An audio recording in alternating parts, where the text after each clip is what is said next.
Abogados, buenas noches. Buenas noches. A una sesión. Hola, abogado, ¿cómo estás? Buenas noches. Buenas noches, profesora. Gracias por acompañarnos, gracias por estar en la sesión presente, abogado Javier, gracias. Instrucciones para la sesión del día de hoy. Estamos entrando a la parte de cierre de conceptos generales. Tenemos pendiente un diagrama, tenemos pendiente un organizador gráfico donde nos va a dar el cierre, repito, reitero, de los conceptos generales en materia contractual. Tienen en su chat, tienen un link. Abogado Javier, si me puedes confirmar que lo tienes visible para que podamos realizar la actividad. Tienen ahí un link de una cibergrafía. Voy a dar pausa a la grabación de la sesión presente a efecto de que puedan consultar esta cibergrafía. El título de la cibergrafía es Los vicios del consentimiento. Voy a compartir pantalla. Voy a compartir pantalla para que lo tengamos visible. Ahí está. A ver, denme un segundito. Ahí está. Ahí está. Nosotros tenemos los vicios del consentimiento como cierre de conceptos generales. Lo tienen ustedes en pantalla. Lo tenemos como cibergrafía, los vicios del consentimiento. Esto, lo que van a realizar como actividad en este momento es llevar a cabo ese checklist del contenido cibergráfico, del contenido del material cibergráfico. Ustedes van a realizar ese checklist a efecto de hacer la comparativa entre el material que ustedes van a analizar desde la doctrina, desde la cibergrafía, con lo que vamos a retroalimentar en el sentido, ahí están los vicios del consentimiento, en el sentido de la parte fundamental, la parte en donde vamos a conceptualizar los vicios del consentimiento, los elementos de existencia y de validez, que es el organizador gráfico que vamos a compartir. Quiero que para que sea esta sesión una sesión de retroalimentación, voy a dar pausa a la grabación en el sentido de dar el tiempo para ustedes para que puedan consultar la cibergrafía. Tiene una duración de 3 minutos 35. 3 minutos 35. Vamos a darle 4 minutos por la cibergrafía. La sugerencia es proyectenla completa, los 4 minutos continuos. Enseguida regresan al inicio y le dan el play con pausar, con el pausamiento necesario a la cibergrafía para que vayan ustedes tomando sus notas, su checklist, generen su síntesis en materia de guiones y obtienen la información de la cibergrafía a efecto de regresar para la retroalimentación desde lo fundamentado, desde nuestra legislación aplicable, que es el Código Civil, y la actividad a generar por la sesión del día de hoy, que en su momento lo vamos ya a nutrir en la plataforma, es momento de ya a la asignación de las actividades a realizar con las especificaciones de cada sesión. Para la sesión de la fecha de hoy, 23 de febrero, van a generar un cuadro comparativo entre la cibergrafía consultada y el organizador gráfico, las notas que obtengan ustedes del organizador gráfico que hagamos en retroalimentación en esta sesión. Si no es el tiempo suficiente para completar el organizador, lo vamos a dejar también para la sesión entrante, ¿ok? Son las 7:18, regresamos a las 7:35. 7:35 para que ustedes tengan ese checklist. Yo voy a dar pausa a la grabación, repito, para que retomemos nuestra retroalimentación. Ustedes mantienen sus guiones, mantienen su síntesis de doctrina y entramos a la retroalimentación del organizador. Perfecto. Tienen el link en el chat y regresamos a la sesión. En el caso de abogado presente, regresamos a las 7:35 para que continuemos con retroalimentación. Listo, abogados. Reanudamos nuestra sesión, continuamos con nuestra retroalimentación. Ustedes ya tienen sus notas del material cibergráfico con el tema vicios del consentimiento. Voy a compartir pantalla, nos vamos directo a nuestro organizador gráfico, en el cual nosotros nos estamos percatando de la cuestión de elementos de existencia, elementos de validez.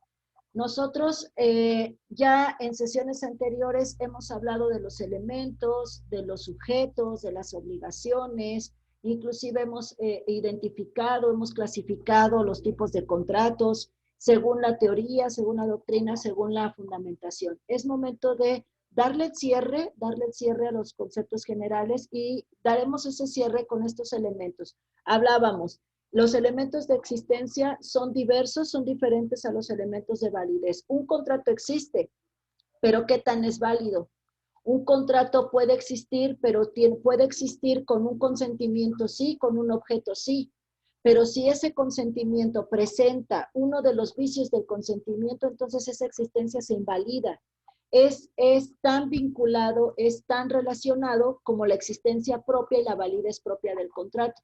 Regresamos al concepto de acto jurídico. Es la voluntad, es la intención de producir efectos jurídicos. Cuando nosotros celebramos un contrato de la naturaleza que ustedes determinen, es porque estoy con la capacidad, estoy con el consentimiento, es decir, erradico completamente los vicios del consentimiento y soy consciente a la obligación, estoy celebrando bajo esa capacidad jurídica que estoy teniendo en ese momento, estoy sujeto a poderme obligar, a poder cumplir con una obligación dependiendo en qué elemento o dependiendo qué tipo de obligación me voy a encontrar, siendo el sujeto activo, el sujeto pasivo, ¿ok?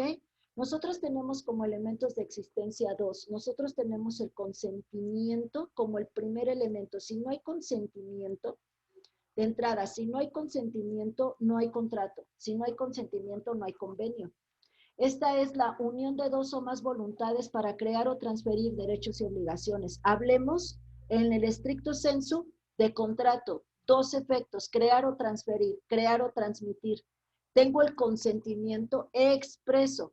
Tengo la voluntad expresa para poder crear o para poder transferir derechos y obligaciones.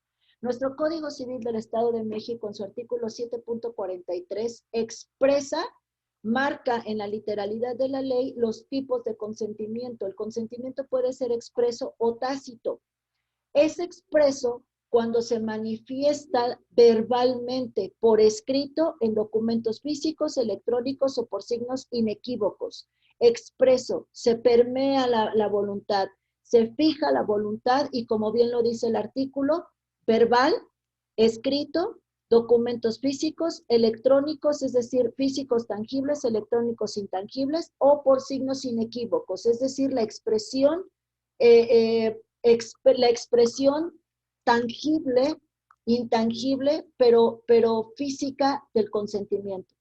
El tácito, el consentimiento tácito, resultará de hechos o de actos que lo presupongan, es decir, que lo suponen o que autoricen a presumirlo.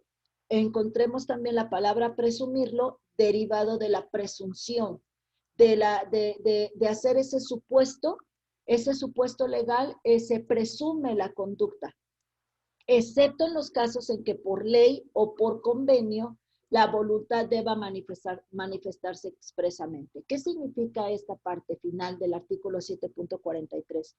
Ya entrando en materia, en cada tipo de contrato, como lo vamos a hacer en esta materia, encontraremos cuáles son los contratos, el tipo de contrato, la clasificación de contrato que admite un consentimiento tácito. Es decir, que puede tener o que puede derivar de una presunción de aceptación de consentimiento. O cuáles son los contratos que admiten expresamente que si no se encuentra por escrito, por ejemplo, no es válido. no es válido o no existe, no puede existir de manera verbal. Habrá otro tipo de contratos en los cuales sí puede existir de manera verbal o escrita. Entonces, ahí ya vamos a atender a la clasificación del contrato. El objeto. El Código Civil del Estado de México marca que el objeto de los contratos en el artículo 7.65 son objeto de los contratos, fracción primera, el bien que el obligado debe dar. Es decir, qué tipo de bien o qué tipo de bienes son a los que me voy a obligar, ya sea a dar, o la fracción segunda, el hecho que el obligado debe hacer o no hacer. Ahí está, y es el momento preciso para que ustedes identifiquen la doctrina que venimos manejando en cuanto a obligaciones, en cuanto a sujetos, tipos de obligaciones en doctrina. Aquí ya tienen ustedes el concepto fundamentado. Aquí está la ley expresa, literal.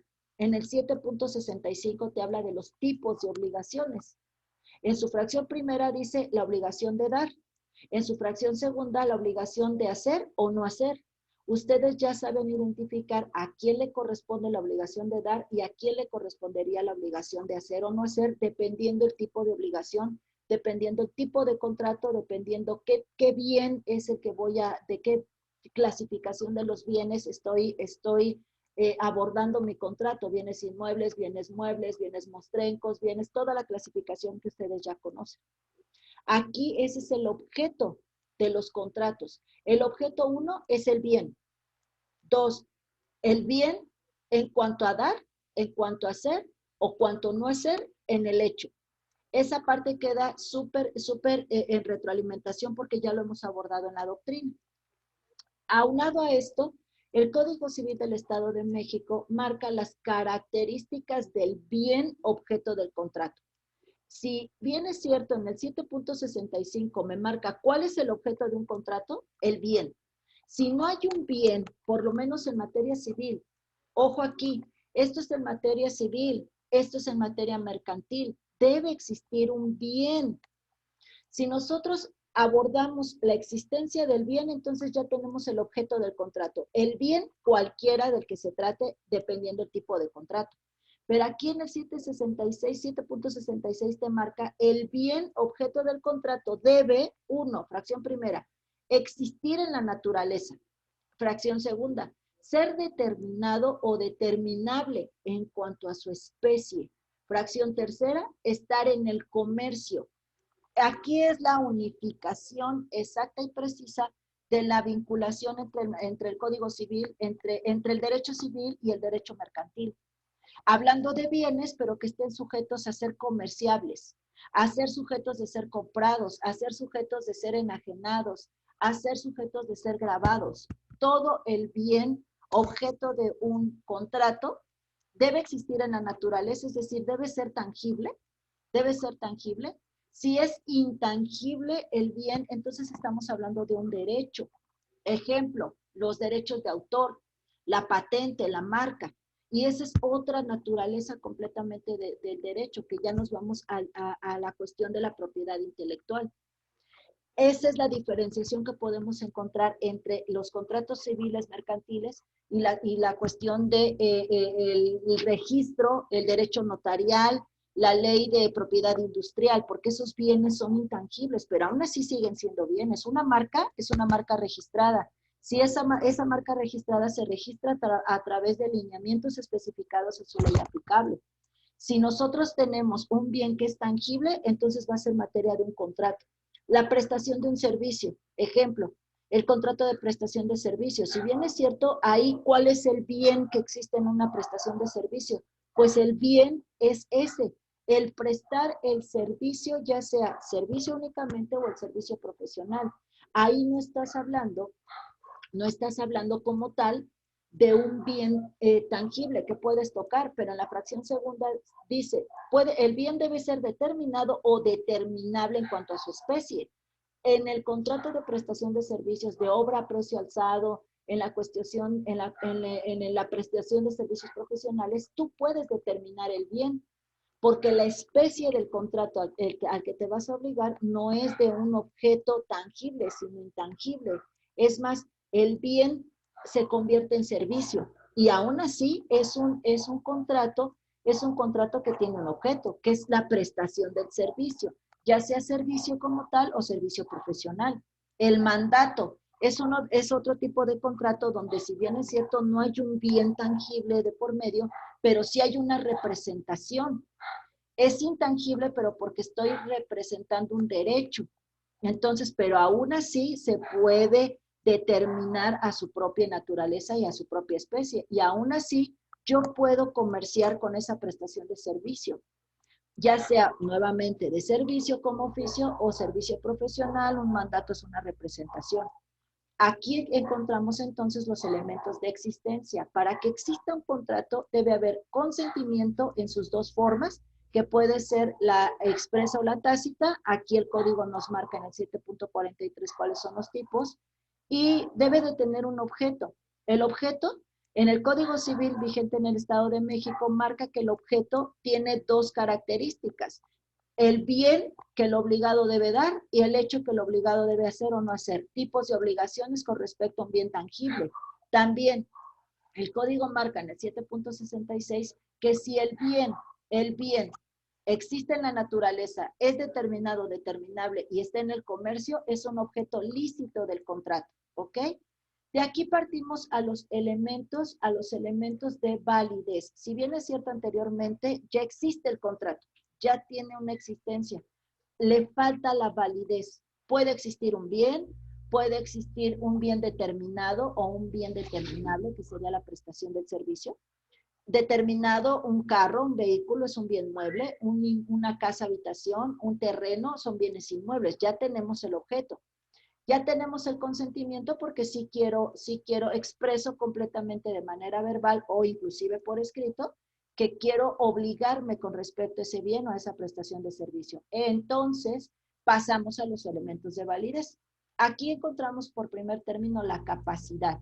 ¿Qué es la capacidad? La capacidad es la aptitud de las personas para ser titulares de derechos y sujetos de obligaciones. Aquí hablas de personas en general.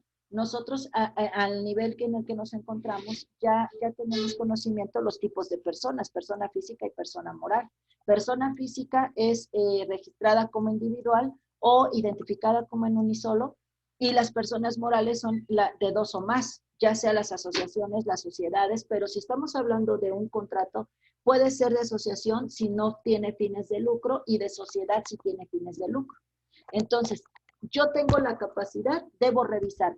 Si ya viene cierto, tengo el consentimiento. Si ya viene cierto, tengo el objeto, que es un bien o una prestación. Pero debo contar con la capacidad de goce y de ejercicio. Aquí el Código Civil del Estado de México marca capacidad. ¿Qué tipo de capacidad debo tener para contratar? El artículo 7.38 marca: son hábiles para contratar todas las personas. Así, hablando de capacidad de goce, así hablando de capacidad de ejercicio.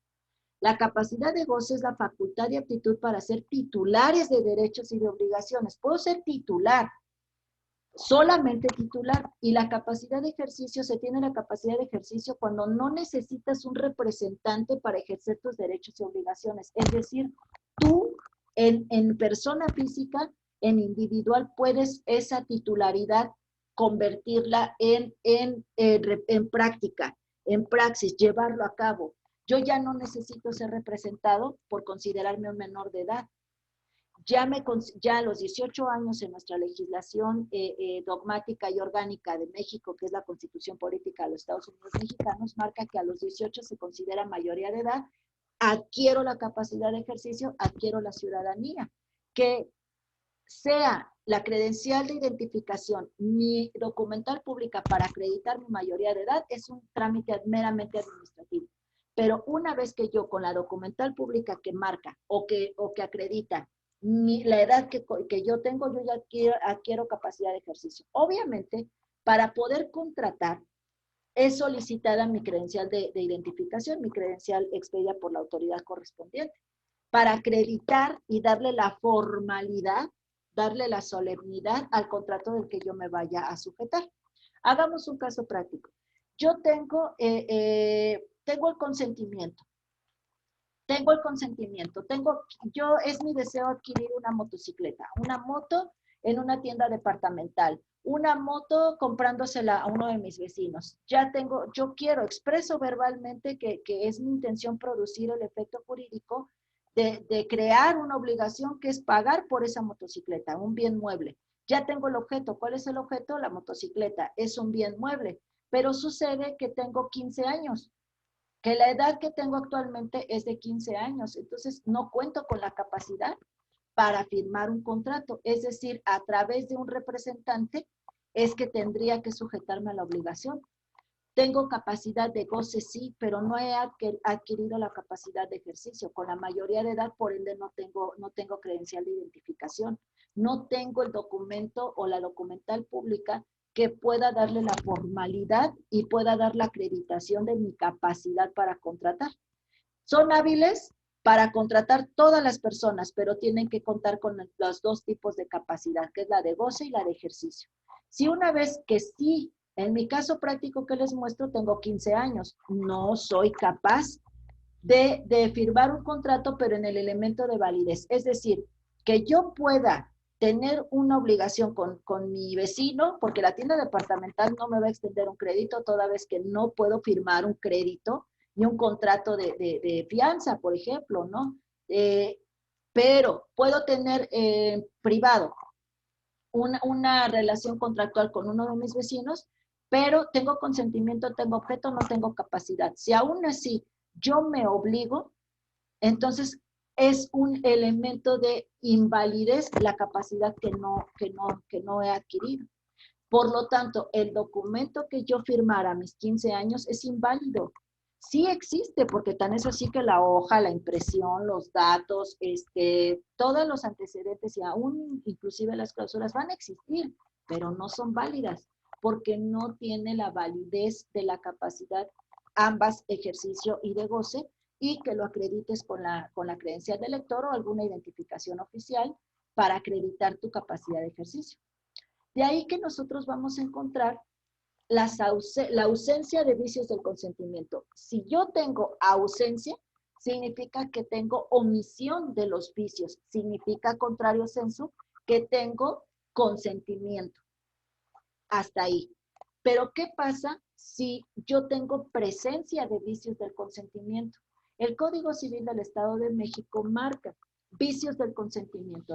En el artículo 7.52 nos habla: el consentimiento no es válido si se sufre lesión, si se da por error, arrancado por violencia o sorprendido por dolo o mala fe. Aquí están descritos cada uno de los vicios. El 7.52 del Código Civil del Estado de México describe los vicios del consentimiento. Y nosotros, que ya venimos también de nuestra materia de teoría del derecho, aprendimos las afirmativas enunciativas de la ley, las enunciaciones literales de la ley. Dice: el consentimiento no es válido. El consentimiento, es decir, el elemento de existencia llamado consentimiento, no es válido. Entonces significa que el elemento de validez se acredita. No es válido si se tiene vicios del consentimiento. Sí existe, ojo, sí existe el contrato, pero no es válido. Y no es válido cuando se sufre una lesión, si se da por error, si es arrancado por violencia o sorprendido por dolo o mala fe. Si nosotros tenemos a la lesión como vicio de consentimiento, el Código Civil vigente de una entidad dice: la lesión, ¿a qué le llamamos lesión? Ojo, no confundir. La lesión o las lesiones en materia penal es un concepto totalmente diverso. Aquí hablas de la lesión en materia civil, la lesión en materia mercantil, la lesión en una legislación contractual, en una materia contractual del derecho. ¿Qué nos dice? El artículo 7.55.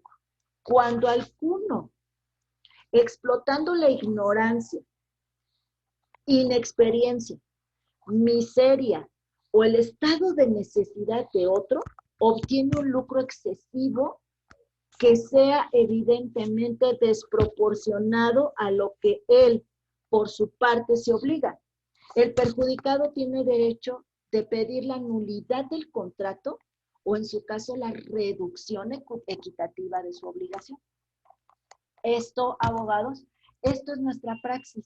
Esto es para la que nosotros los civilistas somos contratados, para una nulidad de contrato ante el juez civil. Toda vez que hay un lucro excesivo porque abusó de mi necesidad, porque abusó de mi extrema urgencia o abusó de mi inexperiencia, abusó de mi miseria. Esto pasa mucho en la cuestión de las instituciones de Nacional Monte de Piedad, el Fiscash, todas estas instituciones que se le denominan por la ciudadanía el empeño, ¿no? Yo voy y empeño mi bien mueble, tipo mi pantalla. Denle ustedes las magnitudes y las características que gusten. ¿Cuánto te cuesta la pantalla? Tú llevas tu factura para acreditar la propiedad de que ese bien es tuyo, porque entonces la casa o la institución financiera no te brindaría el contrato, ¿no? Acreditas con tu factura y ahí marca que esa pantalla te costó 10,000 pesos. Entonces te hacen el avalúo, te hacen el chequeo, te hacen todo, te podemos prestar 2,000. 2,000 y se queda el objeto en prenda para garantizar el pago, pero los intereses son a tal tasa, Significa que entonces están lucrando excesivamente con tu estado de necesidad. Entonces, pero ¿qué pasa? Entonces, a ver, Lick, si entonces la institución financiera está cometiendo lesión en el contrato, entonces el contrato es inválido. Ahí existen las cláusulas y ustedes que seguramente en algún momento de nuestras vidas debemos acudir a una institución de esta naturaleza, no por necesidad extrema, sino por investigación, por materia curricular, por vivir la experiencia que como abogados debemos de vivir para saber cómo ayudar a los demás. Cuando esto sucede, lean perfectamente las cláusulas restrictivas, las cláusulas, porque para todo en materia contractual hay un pro y hay un contra. Eliminas la lesión cuando expresas tu consentimiento, cuando el consentimiento es totalmente expreso y por escrito. Y te obligas a las condicionantes sujetas al evaluador de la institución.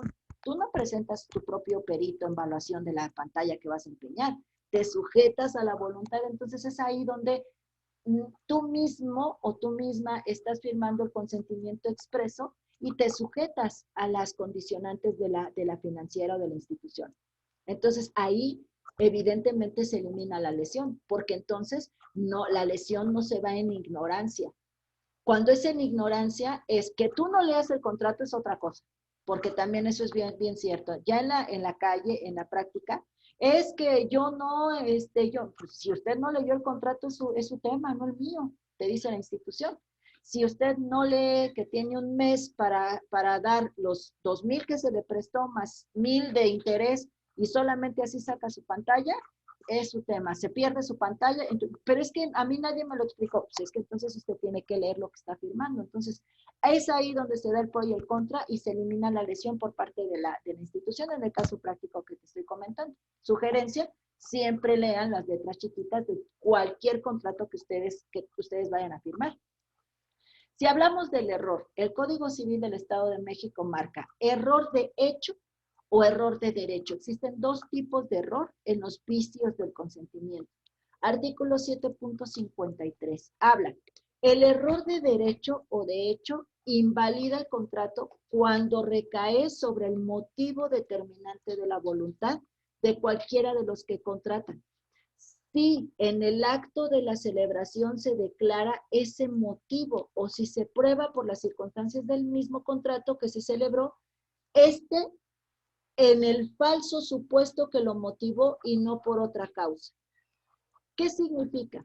¿Qué es un error? ¿Es un error de hecho o es un error de derecho? Cuando, supuesto, cuando tú vas a firmar un contrato por un bien mueble, descrito, esto del error pues, se da mucho en las compras que se adquieren a través de redes sociales, a través de todo lo que es cuestión digital.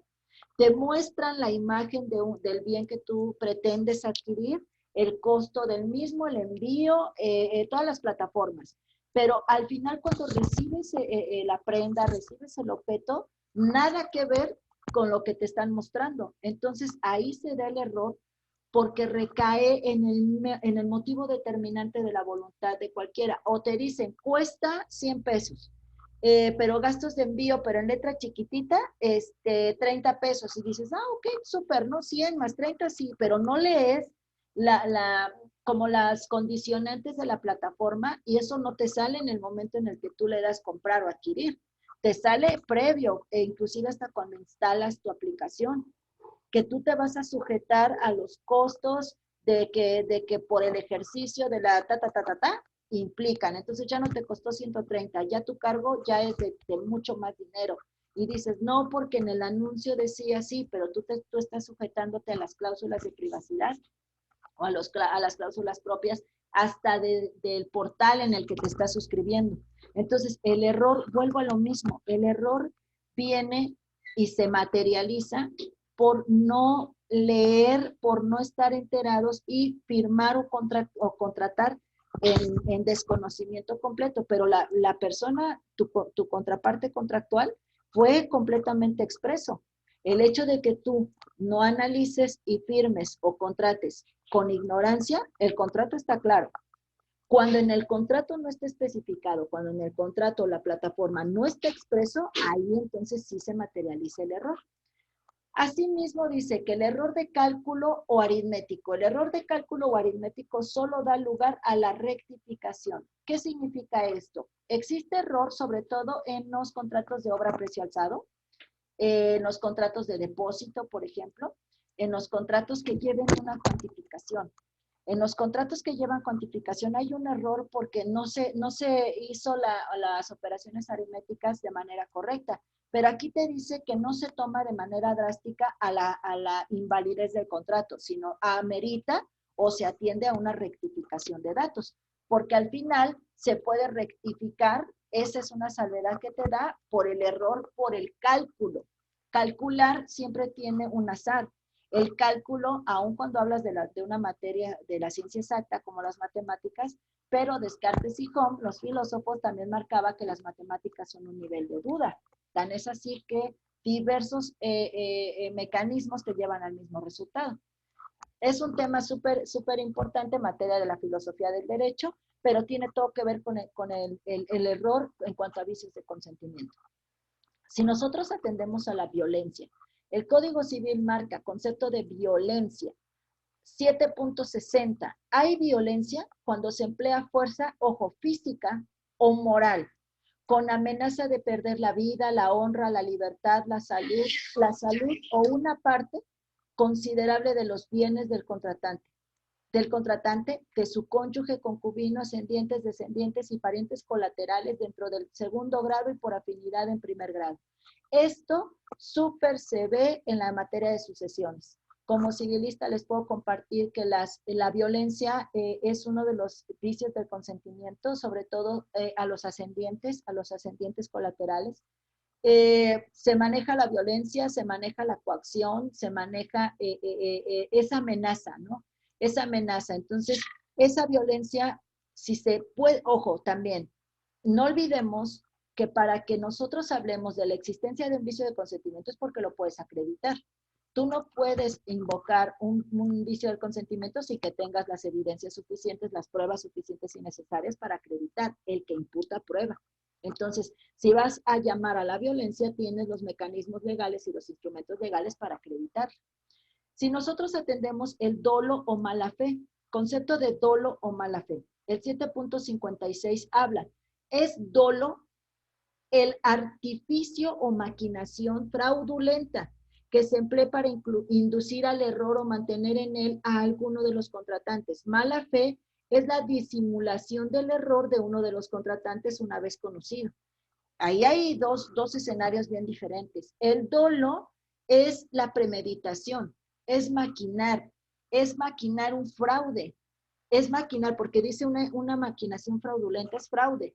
Fraude no como hecho delictuoso en materia penal, que sí se puede desprender, pero aquí estamos hablando en materia civil mercantil. Nosotros hablamos de que hay una predeterminación, hay una premeditación en inducir al error. Nosotros ya vimos que el error, aquí en el vicio como tal, el error nosotros lo marcamos como cuando realizas una voluntad viciada, cuando nosotros vamos a inducir a la ignorancia, cuando nosotros vamos a invalidar el hecho, pero por situaciones ajenas al contratante. Entonces, cuando hay dolo, tú los induces al error, pero lo estás premeditando. A diferencia de la mala fe, ahí tú disimulas el error de uno de los contratantes una vez conocido. Es decir, yo no sabía, es decir, el dolo lleva la intención, la mala fe puede que no lo haya llevado, pero se acredita como vicio de la voluntad. Puede ser que yo le estoy vendiendo el terreno, yo tengo un contrato de compraventa, pero desconocía que mi señor padre, que fue quien me vendió, a quien yo le acredité el pago, le di el pago, shalala, shalala, hizo un testamento y el mismo terreno se lo heredó a uno de mis hermanos. Yo desconocía que esa voluntad expresa de mi padre en un testamento me despojó de la propiedad, y entonces antes de poder venderte con mi título de propiedad en mano, con eso yo te vendo el terreno, sí, pero previo a eso, ese terreno ya está inscrito mediante al Archivo General de Notarías, ya está grabado porque está heredado, está atestado. Entonces, yo no lo premedité, pero sí se toma como mala fe toda vez que yo no me cercioré de el poder vender el bien inmueble, grabarlo o enajenarlo. Aquí nosotros hablamos de forma y hablamos de un motivo o fin lícito. Esta parte la vamos a dejar para la siguiente sesión. Hasta aquí nosotros vamos a abordar los vicios del consentimiento como parte de cierre de conceptos generales. Lo que sigue en el otro extremo de nuestro organizador gráfico habla de la forma. Hablamos previo en esta retroalimentación de la forma. También habrá tipos de contratos de acuerdo a su clasificación que tienen una forma exclusiva o una forma estándar. Gracias, abogados. Gracias, abogado Javier, por estar presente. Espero la sesión haya sido de su comprensión. Esperen las actividades a desarrollar. Las actividades van a ser con retroalimentación. Van a venir o van a provenir de la retroalimentación de las sesiones, no así actividades que sean a hechos futuros. Nosotros manejaremos en este cuatrimestre actividades que vengan en retroalimentación de las sesiones presentes. Buenas noches a todos. Éxito, bendiciones. Buenas noches, profesora. Gracias. Hasta luego. Gracias, abogado Javier. Gracias. Hasta luego.